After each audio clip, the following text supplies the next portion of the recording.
¿Cómo se llama la serie? ¿Alguien se acuerda? Viviendo su palabra, muy bien. Pan para Uciel, un ratito, con café. Bien, y bueno, hoy vamos a ver el tema número 2 de la serie, que el título es La autoridad de las Escrituras. ¿Ok? Entonces, para introducirnos a la enseñanza, quiero que nos remontemos en la historia unos alrededor de 500 años atrás. Estamos hablando de junio de 1519, hace rato. Y en este tiempo, un monje agustino llamado Martín Lutero viajó de su residencia a Alemania. Y este viaje lo hizo para debatir sus ideas con uno de los principales teólogos católicos de la Iglesia Católica, ¿no?, llamado Johann Heck. Entonces hizo este viaje para hacer un debate. Ahora, Martín Lutero viaja a Leipzig, Alemania, para justamente debatir en un foro público y hacer un debate público, ¿no?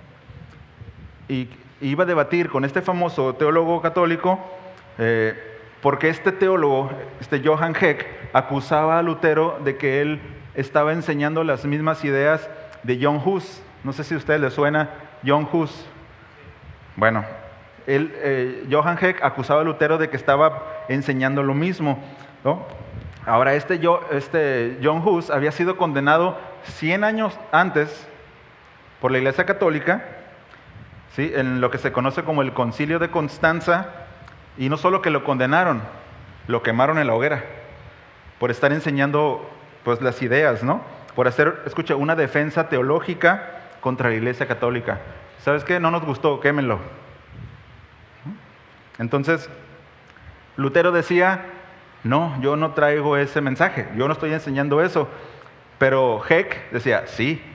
Yo no sé si ustedes han escuchado debates, ahora están muy de moda, ¿no? En YouTube hay debates de todo tipo, ¿no?, de ideología de género, debates teológicos, y bueno, y de repente hay personas que debaten y empiezan a hacer como un argumento circular nada más, y no lo sacan de ahí, ¿no? Y es desesperante a veces para el otro que está debatiendo el no poder pues ir a otros puntos, ¿no? Entonces, John Heck acusaba, repito, a Lutero de que tenía las enseñanzas de John Hus, y insistía, ¿no? Insistía en eso. No, tú sí. Dice: no, no las tengo. No, que sí.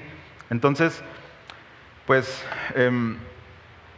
cuando se dice que cuando llegó la hora de la comida, porque, bueno, no está aquí el hermano, pero todos saben que cuando llega la hora de la comida hay que comer, ¿no? Pues llegó la hora de la comida y Lutero aprovechó para ir a la biblioteca y revisar los documentos del Concilio de Constanza y ver de qué se le había acusado a John Hus. Entonces, ¿qué pasa? Que cuando empieza a revisar las actas, se da cuenta de que efectivamente estaba defendiendo las mismas causas, las mismas ideas que habían llevado a John Hus a ser condenado y a ser quemado en la hoguera. Así que, cuando se reanudó el debate, Lutero declaró lo siguiente. Dice: entre los artículos de John Hus encuentro muchos, dice, que son claramente cristianos y evangélicos y que la Iglesia Universal no puede condenar. Entonces, imagínense, John Heck le dijo: ¿qué huele? ¿Ya ves que sí? Pero vean, ¿no?, el mensaje, o sea, lo que está diciendo Lutero, que no se puede condenar. Entonces, fue un momento, pues, me imagino la audiencia así, ¿no? El rodito así, porque pues tenía su público, ¿no? Cada quien tenía su público, su porra, como decimos, ¿no? Entonces, Lutero, el teólogo católico había ganado una partida en este debate, ¿no? Entonces, le llevaba la delantera, lo había aventajado, pero Lutero en ese momento se dio cuenta cuál era el problema al que se estaba enfrentando. ¿Sí? ¿Cuál era el verdadero problema al que se estaba enfrentando este debate que se había convertido en algo circular, en una acusación, y él decir no, no, y cuando se da cuenta de que sí, pues se da cuenta de que Eck Johann Heck había sido muy inteligente, ¿no? Que en lugar de haber debatido el texto bíblico, en lugar de llevar el debate a un asunto interpretativo, llevar a un asunto exegético, al cual no quiso entrar porque Lutero estaba picudo, ¿no? Entonces, la estrategia fue acusarlo de que estaba alineado con las ideas de John Hus, como les digo, ideas por las que se había condenado un hombre, ¿no? Entonces, el punto es que el problema y el debate se convirtió ya no en un debate exegético, sino en un debate de confrontar dos tipos de autoridades. ¿Ok? Se convirtió en una cuestión de autoridad en esencia. Ya no iban a entrar a textos. Es qué autoridad está por encima de la otra. Ahora, si ustedes recuerdan y conocen la historia, la mayoría sabemos, ¿no?, que Martín Lutero es parte de los reformadores, ¿no? Entonces, él no quería levantar un nuevo movimiento, sino que lo que quería hacer Lutero, reformar la Iglesia Católica. O sea, ese era su deseo, ese era era su objetivo, no destruir la Iglesia. Pero con esto, Eck demostró que Lutero estaba en una posición que la Iglesia había condenado. Entonces ya no podría reformar la Iglesia. Si ya estás en contra de algo que la Iglesia condenó, pues ya estamos chocando en algo. Entonces, el dilema para Lutero era que por un lado estaba la autoridad de la Iglesia, y dicha autoridad de la Iglesia decía que las ideas de él estaban equivocadas. Pero por otro lado estaba la autoridad de la Biblia, la autoridad de las Escrituras, y ambas se encontraban en un desacuerdo, directo desacuerdo. Entonces, por un lado, la autoridad de la Iglesia, la autoridad del magisterio, incluida la autoridad del Papa, y por otro lado, la autoridad de las Escrituras, ¿no? Entonces, el debate se tornó en eso, ideas que chocaron, y al fin, Lutero, hermanos, tuvo que elegir hacia qué lado irse. Si confiar en la autoridad de la Iglesia o confiar en la autoridad de las Escrituras. ¿Y qué creen que eligió? Las Escrituras, ¿no? Y entonces, pues ahí fue un cambio de paradigma, ¿no? De entonces, pues se inició un movimiento, el movimiento protestante que todos conocemos, tal vez han visto películas. Entonces, Lutero siguió diciendo, permítanme hablar alemán. Dice, estoy siendo malinterpretado. Y él dice, afirmo que un concilio ha errado a veces y a veces puede seguir errando. Y sigue diciendo, un concilio no tiene la autoridad para establecer un nuevo artículo de fe. Un concilio no puede hacer un derecho divino de lo que por naturaleza no es un derecho divino. Es decir, la Iglesia Católica no puede decir que su interpretación y que sus ideas son autoridad, porque ese derecho divino solo le corresponde a las Escrituras. Pero ellos dijeron, no, hicimos un concilio y ahí determinamos que lo que digamos nosotros es autoridad. ¿Pero por qué? Porque el Papa lo dice. O sea, dentro de sus artículos y dentro de la confesión, ustedes pueden ver artículo 81, 82, artículo 100 de la confesión de la Iglesia Católica y va a encontrar eso. Entonces, Lutero sigue diciendo, dice, un simple laico, ¿qué es un laico? Una persona como nosotros, ¿no? No un obispo, no alguien que tiene estudios teológicos profundos. ¿Me fui? No. Un simple laico armado con las Escrituras debe ser considerado por encima del Papa y por encima de un concilio que carezca de las Escrituras. Un hombre que tenga las Escrituras, una persona que tenga las Escrituras en sus manos, nosotros, usted, estamos por encima de cualquier Papa y de cualquier concilio que no tenga las Escrituras. Entonces la cosa se estaba poniendo, imagínense ahí el debate y todos y ¿qué estás diciendo? No, te van a quemar. Así, vayan preparando la leña, ¿no? Entonces, el teólogo católico, Heck, dice, ¿eres acaso el único que sabe algo aquí? Salvo tú, ¿toda la iglesia está en error? Eck le pregunta frente a todos, ¿no? Frente a todo el público que está ahí, y Lutero le contesta lo siguiente, dice, Dios habló por la boca de un asno una vez, y les diré claramente lo que pienso. Yo soy un teólogo cristiano y estoy obligado no solo a afirmar, sino también a defender la verdad con mi sangre y mi muerte. Quiero creer libremente y no ser esclavo de la autoridad de nadie, ya sea un concilio, una universidad o el Papa. Firmó su sentencia, ¿no? Ahora, este debate duró al menos 18 días. Y después continuó ya así enviándose cartitas, ¿no? Panfletos le dice. Entonces, para 1520, para febrero de 1520, es decir, 8 meses después, Lutero concluyó que todos somos, al menos los que él, su bando, ¿no? O todos los que temen las Escrituras, dice, todos somos husitas, que viene de John Hus, sin saberlo. Es decir, porque todos defendemos, al menos nosotros aquí, que la Biblia es la autoridad suprema, porque es la palabra de Dios. ¿Sí o no? Todos son husitas sin saberlo. Ya lo saben, ¿no? Pues no lo diga porque les pueden prender fuego, hacerle. Entonces,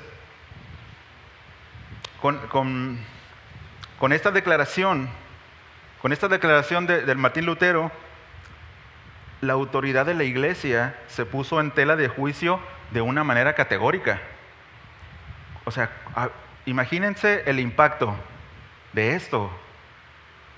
Toda la gente pensaba, no, es que lo que digan ellos es ley, pero ¿cómo que no? ¿Cómo que solo las Escrituras tienen la autoridad y que el Papa y los concilios pueden errar? Pueden decir cosas buenas, ¿no? Pueden hablar acerca de una verdad bíblica, expandirla, ¿no? Como nosotros a veces tenemos nuestra declaración de fe, donde hablamos de un punto y lo expandimos, ¿no? Pero la autoridad está en las Escrituras. Entonces, esto que dijo Martín Lutero puso en tela de juicio su autoridad. La iglesia había condenado nuevamente a John Hus por ideas que Lutero ahora estaba considerando que se enseñaban en la Biblia. Es decir, no solo que eran buenas ideas de John Hus, sino que esas ideas estaban en la Biblia.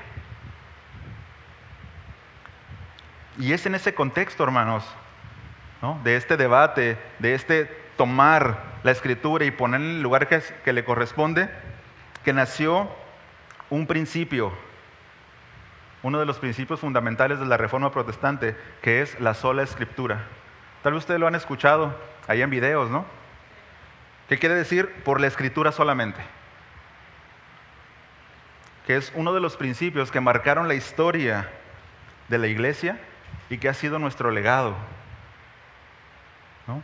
Que es quitar la autoridad del magisterio, de los obispos y otorgársela solamente a la Biblia.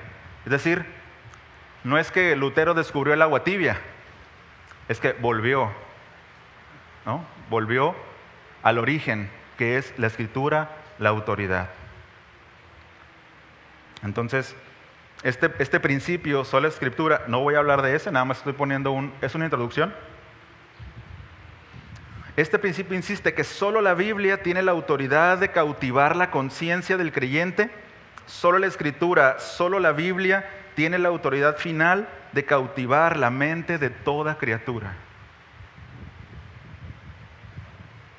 Hay algunos que creen en algo que se llama nuda escritura, que es, no, solo nosotros vamos a hablar de la Biblia y no traigan ningún libro, ningún diccionario, ningún concilio, ninguna tradición, nada, solo la Biblia. Y bueno, eso puede ser un error, ¿no? Porque es importante, ¿no? La experiencia de otros, es importante las conclusiones a las que llegan otros, pero tienen su fundamento en las Escrituras. Es decir, nunca están encima de las Escrituras. ¿Ok? Los reformadores creían en otras formas de autoridad, además de las escrituras, pero decían que ninguna de estas autoridades se consideraban absolutas, porque todas ellas eran capaces de cometer errores, no eran infalibles. ¿No? Entonces nosotros tenemos como casa de oración, usted va a la página de casa de oración y usted va a ver un link que dice declaración de fe, y va a ver ahí muchos enumerado artículos con pasajes bíblicos donde dice qué es en lo que nosotros creemos. Y bueno, y está apoyado en pasajes bíblicos, pero eso no es la Biblia.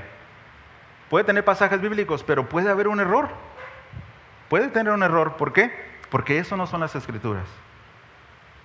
¿Ok? Entonces, la Iglesia Católica, no solo, para resumir, no hacerlo tan largo, no solamente decía que ellos tenían la autoridad, que también las escrituras tenían autoridad, pero que también la iglesia tenía autoridad. Y aparte decían que solo a ellos les correspondía la interpretación de las escrituras, que solo al magisterio de la iglesia, que solo al papa, que solo a los obispos, que solo ellos podían interpretar las escrituras. O sea que nos quemarían vivos, ¿no? Y hermanos, esto, y hasta hoy, porque el catecismo de la Iglesia Católica, no sé cuántos lo saben, fueron fieles católicos, nada más eran de domingo, ¿no? Hasta hoy, se dice que la auténtica interpretación, es decir, la fiel, que solo ha sido conferida al Papa, a la Iglesia y al Magisterio, es decir, que no está abierta al público. Pero hace 500 años se peleó esa batalla, se lanzó el grito de guerra de sola escritura, y tenemos un legado hoy, hermanos. Podemos tener una Biblia. Aquí al frente usted puede tener una Biblia en sus casas. La Biblia, como usted sabe, ¿no? Y no voy a ahondar más en esto, solo se predicaba en latín, y en muchos de las reuniones el que presidía estaba viendo hacia el frente, o sea, dándole espalda al público. Y en latín, o sea, ¿qué dijo? Pues ve tú, ¿no? Pero a raíz de esto, se entregaron copias de la Biblia, se imprimió en el alemán, y bueno, usted conoce la historia, ¿no? Usted conoce la historia. Y hermanos, la palabra de Dios, que es la máxima autoridad, solamente a la palabra de Dios le corresponde la prerrogativa, como decía hace ratito, de cautivar la conciencia, ¿sí? De ahondar y tomar por completo el corazón de los creyentes, porque su autor es Dios. No es porque es un concilio y son bien inteligentes, no, porque su autor es Dios y tiene esa prerrogativa. Ahora, como iglesia, nosotros afirmamos lo mismo, y es lo que hacemos domingo tras domingo, hermanos. Traer las escrituras y decir, esta es nuestra norma de fe y conducta, esa es la que tiene autoridad. Y sí, usamos diccionarios y usamos concordancias y leemos libros al respecto de algún tema, compendios de teología, pues hay un montón de cosas que estudiar, ¿no? Pero nunca viene eso a tomar el lugar de las escrituras. Eso se ganó hace 500 años, gracias a Dios, ¿no? Entonces, la escritura, la palabra de Dios, tiene la autoridad absoluta sobre cualquier tradición, sobre cualquier denominación, sobre cualquier credo, sobre cualquier concilio y sobre cualquier papa. La escritura tiene la autoridad absoluta. ¿Ok? La pregunta es, hermanos, para nosotros, ¿qué le hace falta a un hombre, a una mujer, cristiano obviamente? ¿Qué le hace falta para pararse delante de este sistema del mundo en el que estamos, delante de la cultura, sabiendo que tenemos las escrituras que son la autoridad máxima, y decirle, cuando vienen con argumentos, decir, no, está mal? ¿Por qué está mal? Porque Dios dice esto, y esto es lo que está bien, y esta es la verdad. Entonces, Hay personas que estaban dispuestos a dar su vida, otros fueron quemados, ¿no?, por defender la autoridad de las Escrituras. Probablemente, y estoy seguro, ¿no?, y podemos ver la historia, los reformadores no abarcaron muchas cosas que nosotros podemos decir ahorita, no, les faltó esto, no, aquello no le atinaron, pero el cisma y ese choque y el resultado de tener las Escrituras ahora nosotros es un privilegio, hermanos. Es un privilegio que de repente podemos pasar por alto y darlo por sentado como algo que iba a suceder y ya. Pues, es decir, hubo sangre, ¿no? Hubo personas que dieron la vida. Entonces, primeramente honramos la palabra, pero también esas personas tienen un honor, ¿no?, por hacer el trabajo. Entonces, pues, ¿qué les parece si oramos ahora sí para iniciar la enseñanza? Padre, te damos gracias esta tarde por permitirnos estar aquí, Señor, y poder abrir las Escrituras, poder compartir con mis hermanos de tu palabra. Señor, hoy que estaremos hablando acerca de la autoridad de tu palabra, de la autoridad de las Escrituras, Señor, yo te ruego que tú abras nuestro entendimiento, que esta doctrina, Señor, porque es doctrina esencial, Señor, refresque nuestro corazón. Yo sé que sabemos y tenemos información, pero que refresque, que traiga memoria, que tome un lugar preponderante en nuestro bagaje de conocimiento. Te lo rogamos, Señor. Ayúdame, Señor, pido de tu gracia. Muchas gracias, Señor, por este tiempo. Amén. Vaya por favor a 2 de Timoteo 3:16, por favor.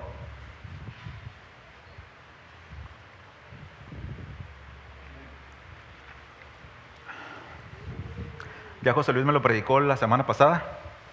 No me dejó casi nada. Así que no vamos a ir tanto a ese texto, pero usted se da cuenta, incluso quienes fueron al campamento, es el texto base de la serie. 2 Timoteo 3:16. Y bueno, primero vamos a definir qué se quiere decir o qué se quiere transmitir con la autoridad de las Escrituras. El diccionario sumario teológico Lexham dice lo siguiente: dice, Dios es, por su propia naturaleza, la autoridad suprema en el universo, o sea, que gobierna las vidas de todas sus criaturas. Cuando habla, las criaturas deben obedecer o atenerse a las consecuencias de la desobediencia. La Biblia es su palabra y por lo tanto los seres humanos deben obedecer todos los aspectos de la misma en cada una de las áreas de sus vidas. La Confesión de Fe de Westminster, en el artículo 14, párrafo 2, afirma que a través de la fe salvadora, el cristiano cree que es verdadero todo lo que está revelado en la palabra por la autoridad de Dios. Por la autoridad de Dios mismo que habla en ella y actúa en forma diferente según lo que contiene cada pasaje en particular, produciendo obediencia a sus mandamientos, temblor ante sus amenazas, aceptación de las promesas de Dios para esta vida y para la venidera. Un compendio de teología dice lo siguiente: la autoridad de la Biblia no descansa en conceptos teológicos, filosóficos o religiosos que la establecen como un dogma. La acción del Espíritu Santo, autor divino de la palabra, ilumina la mente del lector para que comprenda plenamente lo que Dios habla en ella y comprenda el mensaje, no solo intelectualmente, sino vivencialmente. Es decir, acepte todo lo que está escrito como procedente de Dios y con su autoridad. Es como podríamos definirlo, ¿no?, pues académicamente, ¿no? Entonces, personalmente y revisando estas definiciones, yo no conozco a nadie que pudiera estar en contra, ¿no?, de decir que la Biblia es la autoridad. A menos no conozco a alguien aquí que comulgue con la teología liberal. ¿Alguien comulga con la teología liberal? No lo vamos a hacer nada, ¿no? Solo vamos a hablar aquí en la oficina. No, la teología liberal sostiene que la Escritura es un registro humano falible, que contiene errores históricos, que contiene inconsistencias internas, entre otras tantas cosas. Es decir, si nosotros decimos eso, y automáticamente en ese momento la Escritura deja de ser autoridad para convertirse en solo un buen libro, un bestseller, muy antiguo y que se ve padre en tu biblioteca. Entonces, ahora vamos a ver, ¿no?, el aspecto doctrinal. ¿Qué dicen las Escrituras acerca de sí misma en cuanto a la autoridad? Y bueno, ¿ya está en 2 Timoteo?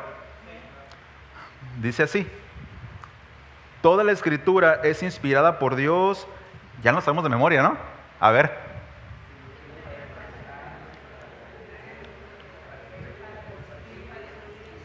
Muy bien.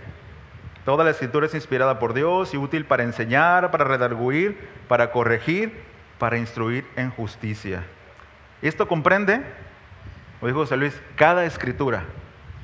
Esto comprende tanto el Antiguo Testamento como el Nuevo Testamento.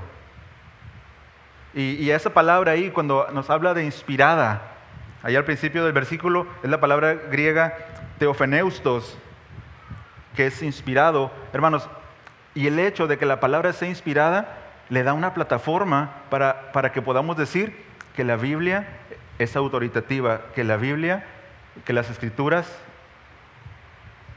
son una autoridad a la que nosotros podemos sujetarnos, ¿no? Es la plataforma de la autoridad de las Escrituras.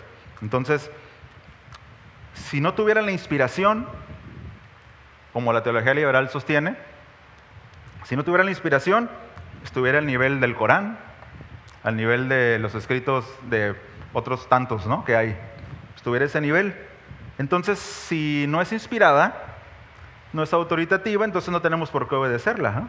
Entonces terminamos la predicación aquí y nos vamos al coffee break, porque no tendría sentido todo lo demás que vamos a decir después. Pero porque ustedes creen, porque ustedes en su corazón saben que la Escritura es inspirada por Dios y que merece un respeto, por eso permanecen sentados, ¿no? Entonces, el deísmo, ¿cuántos ubican a Albert Einstein? ¿Verdad? Bueno, era un deísta, con D de dedo, deísta. Y sí creía en Dios, pero creía que Dios hizo todo, dio su palabra y dijo, ahí se ven. Yo ya no tengo una relación con la creación, ¿no? Entonces, él se desconectó de su mundo, pero no es así, hermanos. Dios es un Dios personal, Dios se relaciona con sus hijos, ¿no? ¿Cómo? ¿A través de qué? De la palabra, de su palabra, ¿no? Entonces, también la autoridad de las Escrituras descansa en estos dos conceptos. Número uno, en el concepto que tenemos de Dios, pero es en el concepto bíblico de Dios. Es decir, en sus atributos, en sus perfecciones. Dios es omnipotente, Dios es todopoderoso, Dios es omnisciente. Todos los atributos y todas las perfecciones de Dios, la autoridad de la Escritura descansa en eso, y también descansa en el hecho de que Dios se ha revelado al hombre. ¿Ok? Entonces, deberíamos de darle un peso al escrito, ¿no? Si yo tengo las Escrituras y ubico que Dios es omnisciente, que es todopoderoso y todas las perfecciones que se le vengan a la mente ahorita, eso, hermanos, es un principio vital que nos indica que es autoritativa, que tiene autoridad. ¿Por qué? Porque depende de Dios. Eso, yo sé que pueden ser cosas básicas, ¿no? Entonces, Pastor Miguel Núñez dice, cuando la Biblia que Dios inspiró habla, Dios habla y el hombre calla. Entonces, cuando nosotros estamos en nuestro devocional y abrimos las Escrituras, podemos tener la confianza y la seguridad de que Dios nos está hablando. Cuando se expone un mensaje bíblico, expositivo desde el frente, usted puede tener la confianza que Dios le está hablando. ¿Ok? Ahora, eso por un lado. Ahora acompáñame a Isaías 55, por favor. vamos a confirmar la autoridad de las Escrituras a través de la creación. Isaías 55, versículo 11.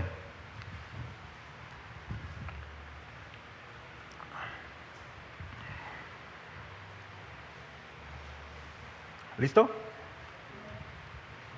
Isaías 55, 11 dice así: así será mi palabra que sale de mi boca, no volverá a mí vacía, sino que hará lo que yo quiero y será prosperada en aquello para que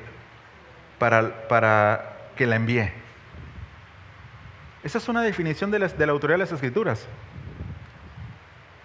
Así será mi palabra que sale de mi boca, es decir, pertenece a Dios. No volverá a mí vacía. ¿Qué significa eso? Que cuando Dios dice algo, cuando Dios ordena algo, hay un propósito que se va a cumplir. Sino que hará lo que yo quiero, dice. Y será prosperada en aquello que yo le envíe. Es decir, si Dios manda y Dios dice que se haga algo, se hace. Dios dice que obedezcamos sus mandamientos. ¿Se hace? Y así, ¿no? Vamos a Génesis 1. Génesis 1.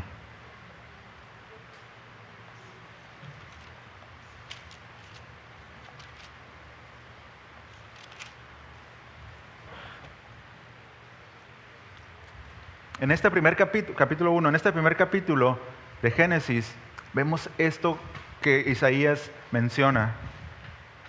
Que cuando sale una palabra de la boca de Dios, no vuelve vacía, sino que cumple el propósito. En este capítulo 1 vemos 8 veces, si usted revisa, no lo vamos a leer todo, 8 veces dice Dios dijo.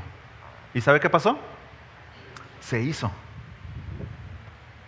Se hizo.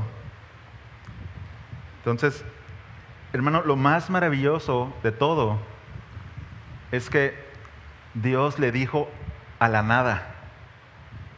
¿Sabe qué es la nada? No es nada.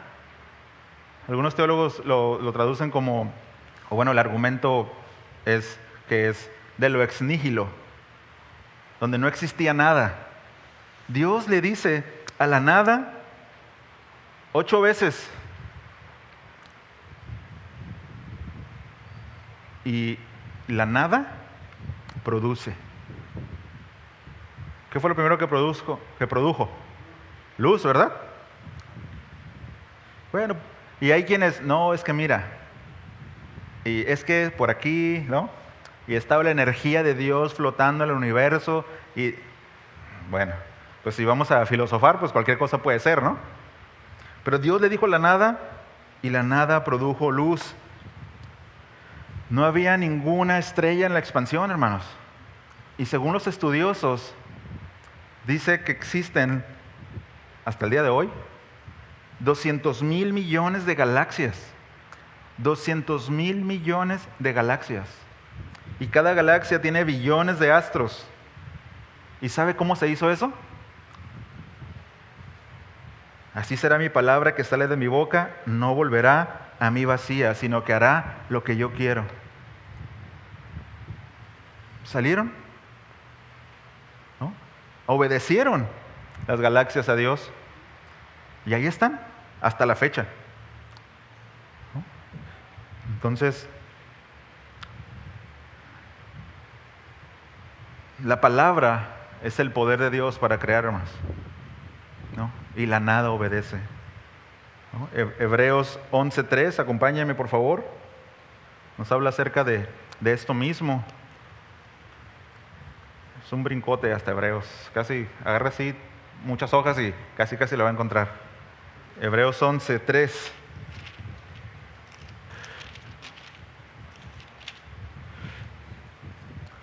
Yo lo encuentro rápido porque traigo la Biblia de Spurgeon. Hebreos 11:3 dice, ¿listos? Por la fe entendemos haber sido constituido el universo. ¿Por qué? Por la palabra de Dios.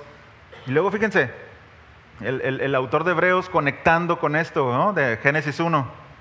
De modo que lo que se ve fue hecho ¿de qué? De lo que no se veía. Entonces la nada responde, hermanos, a la palabra de Dios.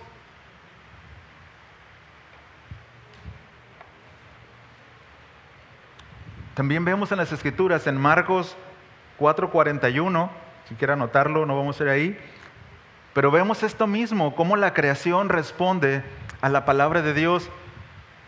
Jesús y sus discípulos toman una barca y se adentran en el mar de Galilea, ¿no? Un mar no tan profundo, y de repente los agarra un huracán ahí, ¿no? Los agarra una tormenta, dice la Escritura. Marineros experimentados, ¿no?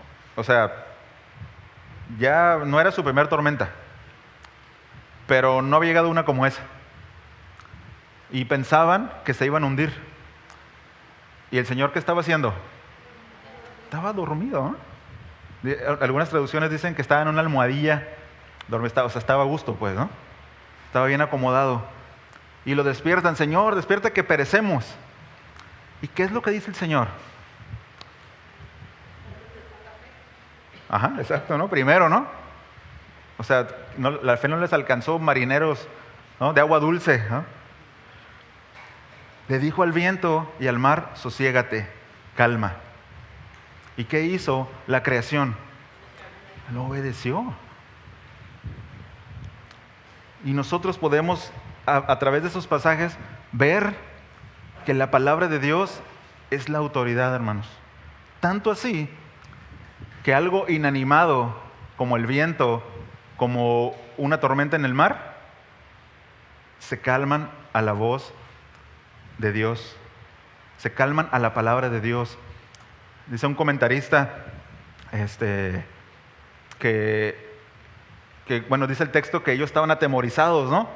O sea, después de que se calmó, pues, seguían atemorizados. Dice, eso pasa cuando te das cuenta de que Dios está en tu barca, ¿no? Cuando Dios está en tu barca, dices, ¿quién es este, no?, que aún los vientos y el mar le obedecen? Ellos ubicaron quién estaba ahí. Y yo me quedé pensando y dije, ¿está Dios en nuestra barca? Y si está recibiendo el temor que Él merece. Porque si lo está recibiendo, muchas cosas de las que yo hago no debería hacerlas, ¿no? Y eso fue un comercial nada más, ¿no? Pero estuve meditando en eso. Entonces dijimos que la creación obedece a esta palabra, a los vientos, los mares se calman. Y como estuvimos viendo ahí en Isaías 55, toda la creación, hermanos, entiende que hay un propósito. Incluso cuando Dios mandó que las aguas se separaran de la tierra, ¿recuerdan? Bueno, no se separaron y se formó un muro de agua. ¿Qué se formó? La playa, ¿no? Es decir, hay un límite, hubo un propósito para todo. O sea, no solamente mandó que se hiciera algo, mandó que se hicieran los árboles, ¿no?, que la tierra diera toda clase de árboles, y el árbol, ¿y ahora qué hago? No, un propósito, vas a dar un fruto, tanto tiempo, en tal fecha. Requieres tanta humedad. ¿Sí o no, hermana Norma? ¿Dónde está? ¿Verdad? Tal tierra. No, entonces hay un propósito. Y la creación lo entiende, hermanos. La creación lo entiende. Entiende y se sujeta a la autoridad, ¿no? Y eso es una confirmación de que su palabra es autoridad. Porque ¿sabe qué? No encontramos un versículo que diga que la Biblia es la autoridad, así explícitamente. ¿Alguien le puede decir, enséñame un versículo que diga que la Biblia es autoridad? Que diga, la Biblia es la autoridad. No hay. Pero podemos, a través de la investigación, a través de ir a versículos, darnos cuenta de que esa palabra es autoritativa porque proviene de Dios, ¿no? Bueno, esto es en cuanto a la creación. Confirma de que la palabra es autoridad. Ay, me queda como una hora todavía. Pero también se confirma en Cristo. Vamos a Mateo 7:28. Mateo 7:28.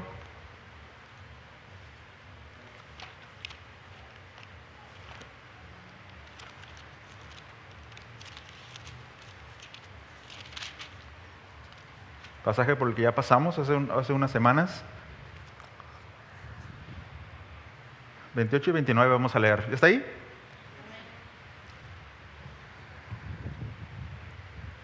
Dice así la palabra. Y cuando terminó Jesús estas palabras, la gente se admiraba de su doctrina, porque les enseñaba como quien tiene autoridad y no como los escribas. Pregunta, Señor Jesús, ¿no? Final del Sermón del Monte. ¿Qué le dio autoridad al Señor? Porque Él tenía esa autoridad y no como los escribas. Los escribas eran una autoridad. Los fariseos eran una autoridad. ¿Qué le dio autoridad al Señor Jesús? Bueno, alguien puede decir, es que es obvio, ¿no? Es la segunda persona de la divinidad. Es el Hijo. Por supuesto es Dios, tiene autoridad. Pero recuerde, allá en Filipenses 2, 6 y 7, dice que Él se despojó, que Él se vació, ¿no? Es la palabra despojó, es la palabra vaciarse. Aunque Él no dejó de ser Dios. Vamos a Filipenses 2, 6 al 7, por favor. Que no digan que no, el hermano, puros cuentos.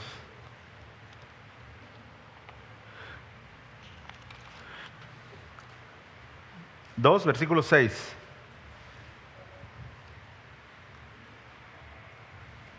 ¿Listos?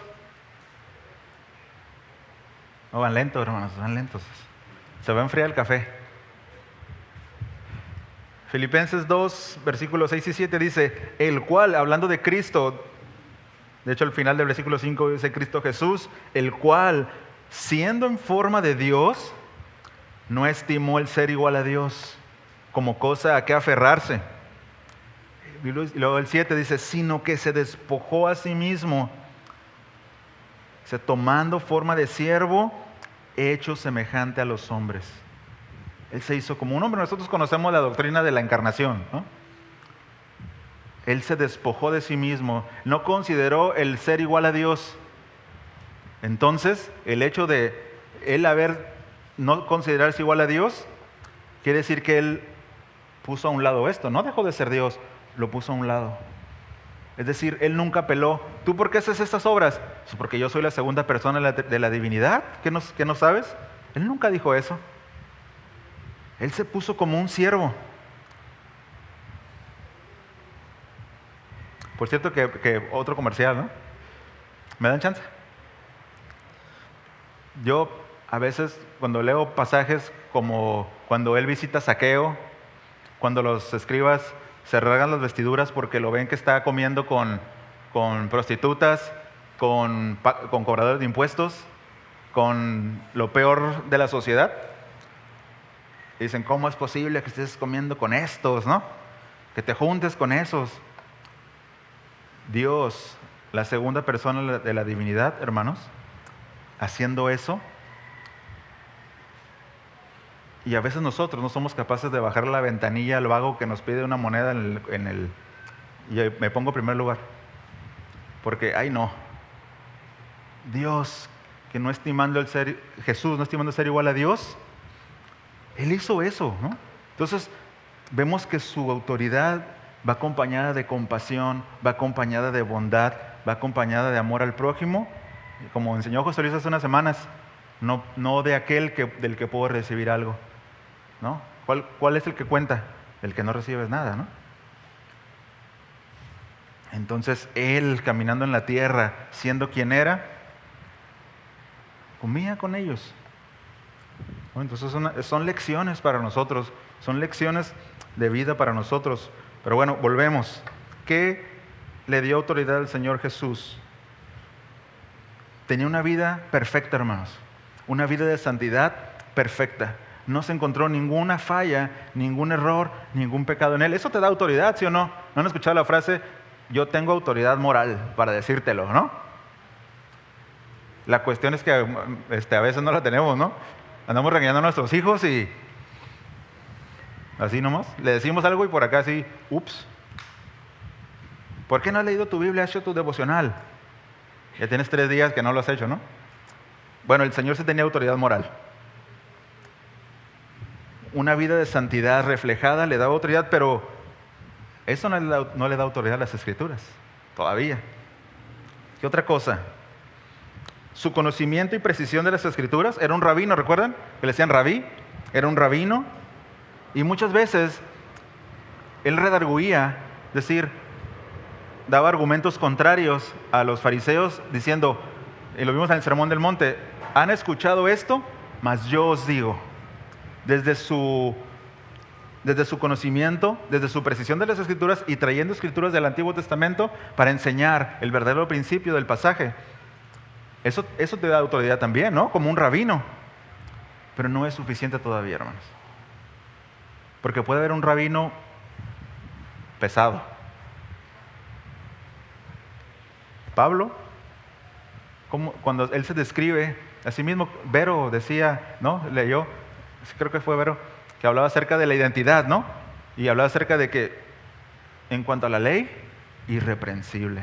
Es decir, no me encuentran falla. Obviamente sí tenía, ¿verdad? Pero el Señor Jesús no. Pero ¿qué más, hermanos? ¿Qué más? Y creo que esta es la contundente, la que le da todo el peso junto con las demás. Y es en Juan 7:14. Y es el hecho, en lo que va para allá, Juan 7:14, es el hecho de que Él vino a hablar, no un rollo personal, no un mensaje propio. Él vino a hablar lo que el Padre le había encomendado. Juan 7:14.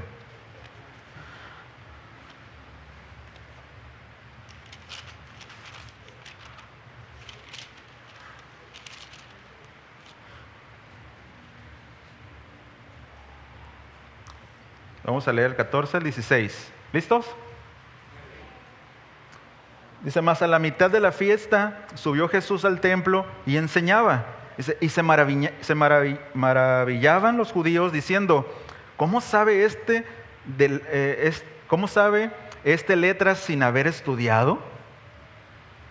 Jesús le respondió y dijo, mi doctrina no es mía, sino de aquel que me envió.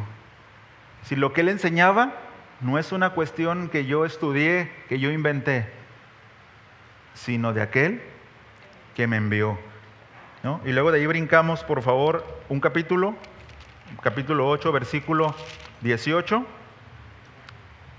Dele una o dos vueltas a sus páginas. Dice sí, el 18.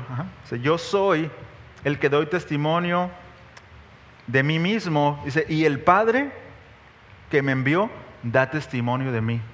Entonces él está diciendo, lo que yo enseño y esta autoridad que tengo no es mía, porque yo vengo a enseñar de aquel que me envió, el mensaje que me fue encomendado. Y luego versículo 38 del mismo capítulo 8, dice el 38, yo hablo lo que he visto. Dice, yo hablo lo que he visto cerca del Padre y vosotros hacéis lo que habéis oído cerca de vuestro Padre, ¿no? Diciéndole que el padre de los fariseos era el diablo, ¿no? Porque las obras de Satanás hacían. Pero vean la primera parte del versículo, yo hablo lo que he visto cerca del Padre. Entonces el mensaje que Jesús traía tenía la autoridad porque era un mensaje que había sido enviado por el Padre.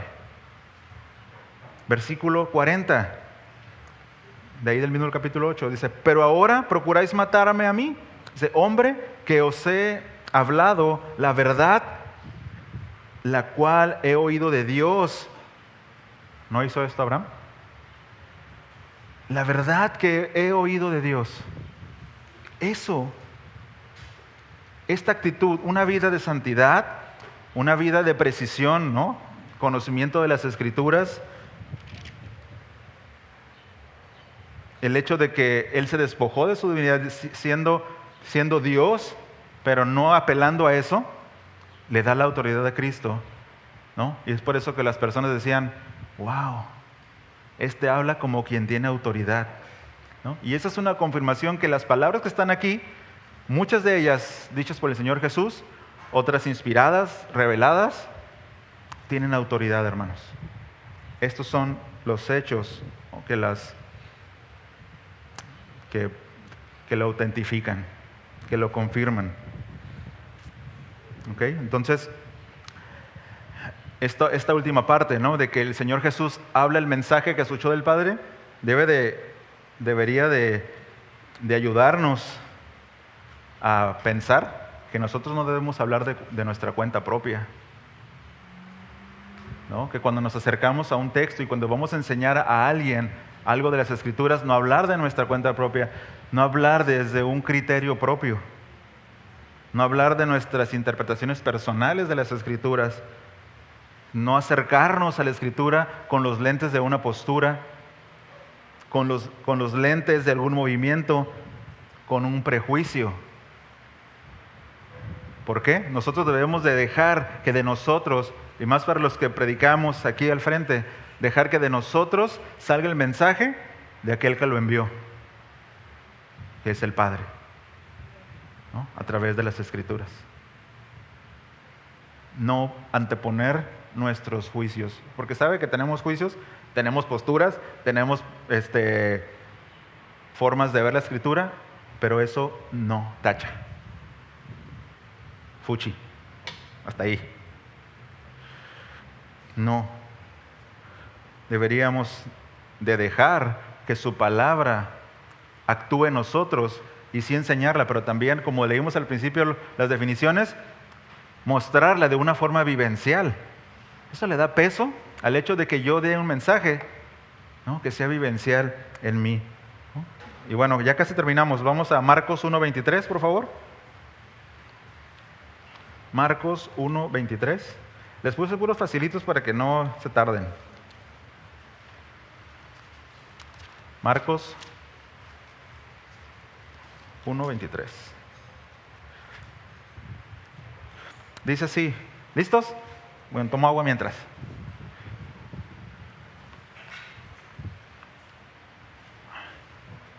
Dice así la palabra. Pero había en la sinagoga de ellos un hombre con un espíritu inmundo, dice, que dio voces diciendo, no sé cómo, pero más fuerte, ¿no? A ver, ¿no? Diciendo, ¿qué tienes con nosotros, Jesús Nazareno? ¿Has venido para destruirnos? Sé quién eres. O sea, los demonios sabían quién era él, ¿no? Sé quién eres, el Santo de Dios. Pero Jesús le reprendió diciendo, cállate y sal de él. Y el espíritu inmundo, sacudiéndole con violencia y clamando a gran voz, salió de él. Y todos se asombraron de tal manera que discutían entre sí diciendo, ¿qué es esto? ¿Qué nueva doctrina es esta? Y nuevamente dice, ¿qué nueva doctrina es esta que con autoridad manda aún a los espíritus inmundos y le obedecen? Entonces, la creación obedece al Señor, la nada obedece al Señor, los espíritus inmundos obedecen al Señor y los creyentes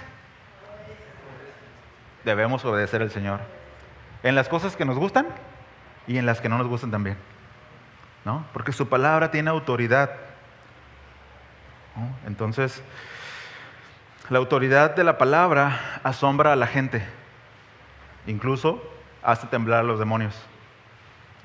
La autoridad de la palabra hizo temblar al pueblo frente al monte Sinaí. ¿Recuerdan? Estaba ahí y Moisés hablaba con Dios y Dios le respondía, pero dice la Escritura que es como voces de truenos. Y estaban así, yo creo que, ¿no? Ahí está haciendo un solazo y tenían un frío.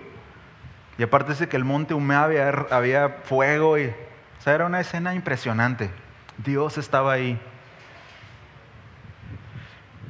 ¿No? Entonces, esa misma autoridad, hermanos, le da vista a los ciegos. Esa misma autoridad resucita muertos, resucita al hijo de una viuda, resucita a un amigo, a Lázaro, ¿no? Es esa misma autoridad y es esta misma autoridad la que tenemos aquí. Entonces, tenemos un reto muy grande y un desafío muy grande.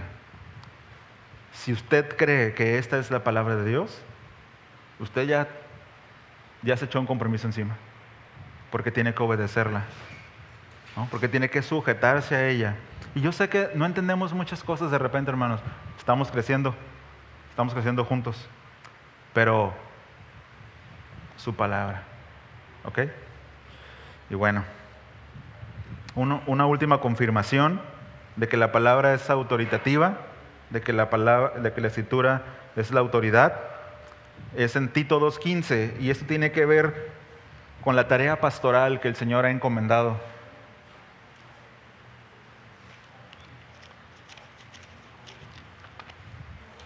Tito 2:15.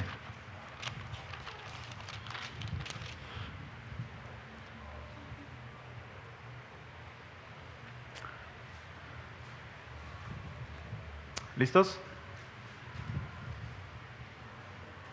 Dice así la palabra, dice: esto habla y exhorta y reprende con toda autoridad, nadie te menosprecie. Entonces el apóstol Pablo está dando instrucciones al joven, no sé qué tan joven, pastor Tito, ¿no? De que Dios le ha encomendado una tarea y esta la tiene que hacer con autoridad. Es decir, todo lo que nosotros hacemos desde aquí del frente no es porque somos más que alguien, porque somos más inteligentes. ¿No es cierto eso?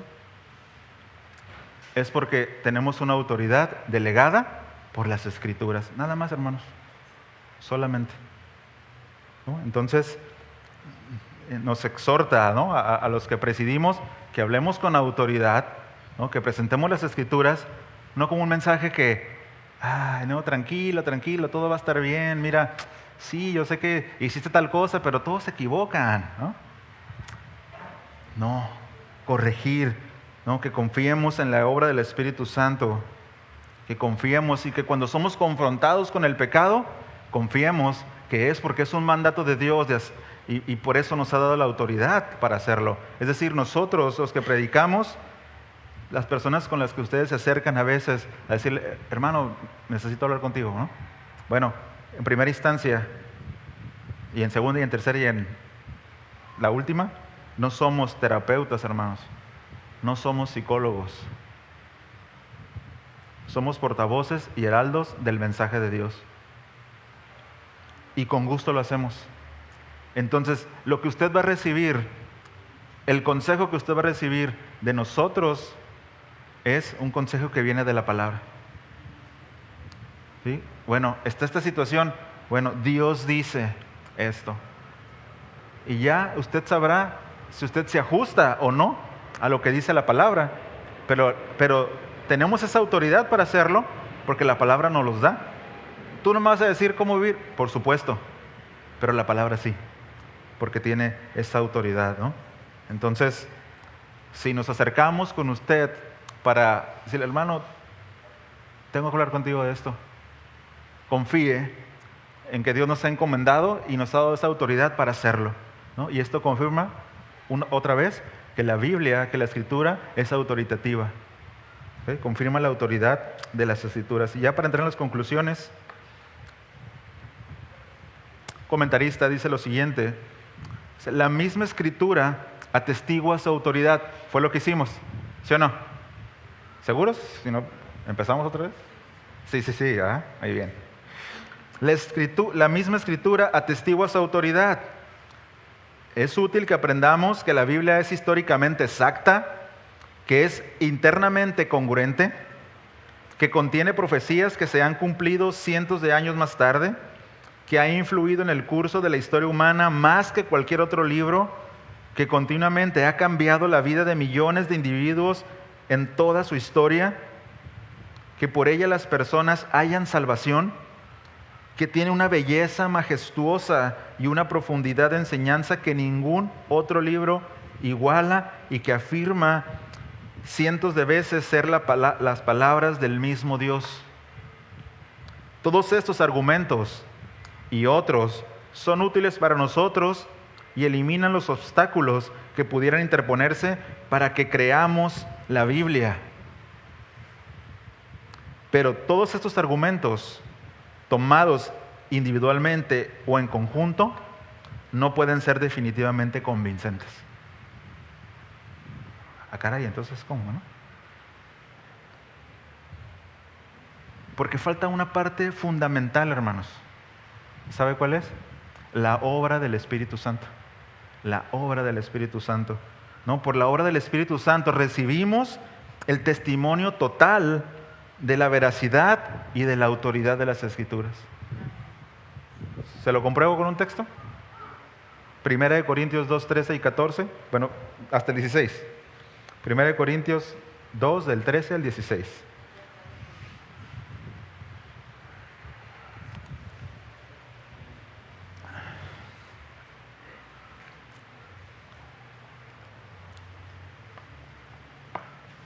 ¿Listos? Dice así: de lo cual también hablamos, no con palabras enseñadas por sabiduría humana, sino con las enseñadas por el Espíritu, combinando pensamientos espirituales con palabras espirituales. Pero el hombre natural no acepta las cosas del Espíritu de Dios, porque para él son necedad y no las puede entender. ¿Por qué? Porque se disciernen espiritualmente. 15. En cambio, el que es espiritual juzga todas las cosas, pero él no es juzgado por nadie. Porque ¿quién ha conocido la mente del Señor para que le instruya? Mas nosotros tenemos la mente de Cristo. Ahí la tiene en sus manos. Tiene la mente de Cristo. Entonces, sí tenemos todos esos argumentos históricos, intelectuales de los que ya leímos, pero el Espíritu Santo en usted, creyente, le da testimonio de lo que está leyendo, de que lo que está leyendo es verdad. Incluso que lo que el predicador está diciendo es verdad cuando cita la palabra de Dios. Cuando cito algo personal, usted puede dudar, aunque se escuche bien, ¿no? Pero cuando cito la palabra de Dios, por eso decimos, ¿no?, que el momento más infalible de la reunión es cuando se lee el capítulo antes de la predicación, porque estamos leyendo solo la palabra de Dios. Entonces el Espíritu Santo nos da ese testimonio, ¿no? Termino con este artículo de la Confesión de Westminster, y ahora sí, final. Dice: el testimonio de la Iglesia puede impulsarnos e inducirnos a una estimación más alta y reverente de las Sagradas Escrituras. Lo celestial del contenido, la eficacia de la doctrina, la majestad del estilo, el consentimiento de todas las partes, el alcance de todo, que es dar la gloria a Dios, la plena revelación que hace del único camino de salvación para el hombre, las muchas otras excelencias incomparables y la perfección entera consiguiente, dice, son argumentos por los que, en efecto, dan evidencia de ser la palabra de Dios. Sin embargo, nuestra persuasión completa y nuestra seguridad de la verdad infalible y consiguiente autoridad divina brota de la obra interna del Espíritu Santo, que da testimonio a nuestros corazones por la palabra de Dios y con la palabra de Dios. Amén. Se lo pongo en el chat más rato para que lo... Sí. ¿Me acompañan a orar? ¿Nos ponemos de pie, por favor?